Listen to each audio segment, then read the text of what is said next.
যোৱা 2 দিনত আমি দেখিবলৈ পাইছোঁ কোনোবা এজন সংখ্যালঘু ব্যক্তিয়ে আচলতে মুছলিম ল'ৰা এজনে সংবাদ মাধ্যমৰ জৰিয়তে এটা কথা প্ৰকাশ পাইছে যে মিয়ালেন দাবী কৰিছে। আচলতে এই কথাক আমি উত্তৰ পূৰ্বাঞ্চল সংখ্যালঘু ছাত্ৰ সন্থা চমুকৈ নেমছো কেন্দ্ৰীয় কমিটি বিটিআৰ সমিতি ইতিমধ্যে মানে ধিক্কাৰ আৰু গৰিহণা জনাইছোঁ।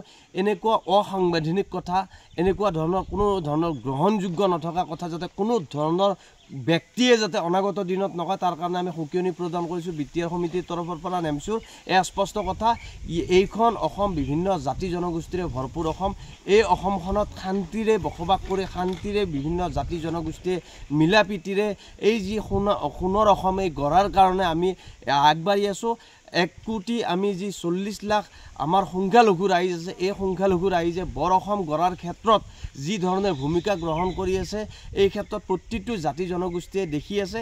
এই যিজন ব্যক্তিয়ে আচলতে মানে এই মন্তব্য কৰিছে তেওঁক অতি শীঘ্ৰে আচলতে তেখেতক কৰায়ত্ব কৰিব লাগে আৰু তেখেতৰ নিচিনা ব্যক্তি যদি এনেকুৱা ধৰণৰ মানে মানে সমাজৰ মাজত বিভ্ৰান্তিকৰ, সমাজৰ মাজত ভাগ কৰা যাতে মন্তব্য দিব নোৱাৰে, মানে আৰক্ষী কঠোৰ হ'ব লাগে। অসম চৰকাৰক আহ্বান জনাইছোঁ যাতে এই বিষয়টো লৈ পেলাই কোনো ধৰণৰ ৰাজনীতি হ'ব নালাগে। এই মিয়ালেন এইটো কোনো গ্ৰহণযোগ্য নথকা মানে কথা, এইটো কোনো কাৰণত আমি গ্ৰহণ কৰিব নোৱাৰোঁ কথা এইবিলাক কথা আমি কোনো কাৰণতে আচলতে এইটো গ্ৰহণযোগ্য হ'ব নোৱাৰে। বাৰে বাৰে কৈছোঁ আৰু অসম চৰকাৰক আহ্বান জনাইছোঁ এই কথা বতৰাৰ জৰিয়তে যাতে সমাজখনত বিভেদৰ সৃষ্টি নকৰে, যাৰ কাৰণে আমি অসম চৰকাৰৰ মাননীয় মুখ্যমন্ত্ৰী ডাঙৰীয়াক অতি শীঘ্ৰে সেই ব্যক্তিজনক কৰায়ত্ব কৰাৰ কাৰণে আমি দাবী উত্থাপন কৰিছোঁ। ভৱিষ্যতৰ দিনত আমি আমাৰ মাজত যি ঐক্য শান্তি সংহতি আছে, আমি আমাৰ ঐক্য শান্তি সংহতিৰ জৰিয়তে আমি আগবাঢ়ি যোৱাৰ যিটো প্ৰয়াস আৰু প্ৰচেষ্টা ধাৰাবাহিকভাৱে এই বৰ অসম গঢ়াত, এই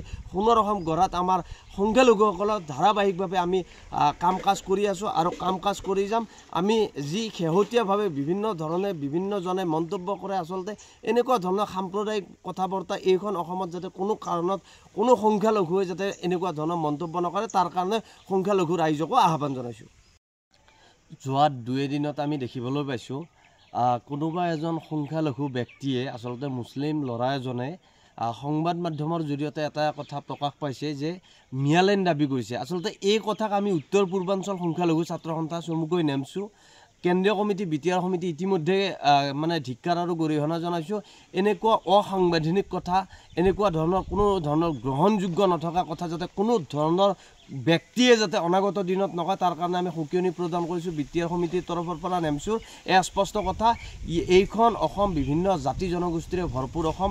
এই অসমখনত শান্তিৰে বসবাস কৰি শান্তিৰে বিভিন্ন জাতি জনগোষ্ঠীয়ে মিলা প্ৰীতিৰে এই যি সোণৰ অসম এই গঢ়াৰ কাৰণে আমি আগবাঢ়ি আছোঁ।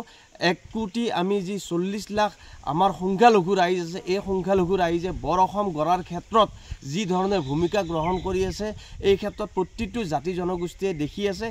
এই যিজন ব্যক্তিয়ে আচলতে মানে এই মন্তব্য কৰিছে তেওঁক অতি শীঘ্ৰে আচলতে তেখেতক কৰায়ত্ব কৰিব লাগে আৰু তেখেতৰ নিচিনা ব্যক্তি যদি এনেকুৱা ধৰণৰ মানে সমাজৰ মাজত বিভ্ৰান্তিকৰ, সমাজৰ মাজত ভাগ কৰা যাতে মন্তব্য দিব নোৱাৰে, মানে আৰক্ষী কঠোৰ হ'ব লাগে। অসম চৰকাৰক আহ্বান জনাইছোঁ যাতে এই বিষয়টো লৈ পেলাই কোনো ধৰণৰ ৰাজনীতি হ'ব নালাগে। এই মিয়ালেন এইটো কোনো গ্ৰহণযোগ্য নথকা মানে কথা, এইটো কোনো কাৰণত আমি গ্ৰহণ কৰিব নোৱাৰোঁ কথা এইবিলাক কথা আমি কোনো কাৰণতে আচলতে এইটো গ্ৰহণযোগ্য হ'ব নোৱাৰে। বাৰে বাৰে কৈছোঁ আৰু অসম চৰকাৰক আহ্বান জনাইছোঁ এই কথা বতৰাৰ জৰিয়তে যাতে সমাজখনত বিভেদৰ সৃষ্টি নকৰে, যাৰ কাৰণে আমি অসম চৰকাৰৰ মাননীয় মুখ্যমন্ত্ৰী ডাঙৰীয়াক অতি শীঘ্ৰে সেই ব্যক্তিজনক কৰায়ত্ব কৰাৰ কাৰণে আমি দাবী উত্থাপন কৰিছোঁ। ভৱিষ্যতৰ দিনত আমি আমাৰ মাজত যি ঐক্য শান্তি সংহতি আছে, আমি আমাৰ ঐক্য শান্তি সংহতিৰ জৰিয়তে আমি আগবাঢ়ি যোৱাৰ যিটো প্ৰয়াস আৰু প্ৰচেষ্টা ধাৰাবাহিকভাৱে এই বৰ অসম গঢ়াত, এই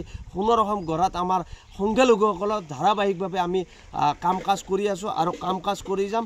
আমি যি শেহতীয়াভাৱে বিভিন্ন ধৰণে বিভিন্নজনে মন্তব্য কৰে আচলতে এনেকুৱা ধৰণৰ সাম্প্ৰদায়িক কথা বাৰ্তা এইখন অসমত যাতে কোনো কাৰণত কোনো সংখ্যালঘুৱে যাতে এনেকুৱা ধৰণৰ মন্তব্য নকৰে তাৰ কাৰণে সংখ্যালঘু ৰাইজকো আহ্বান জনাইছোঁ।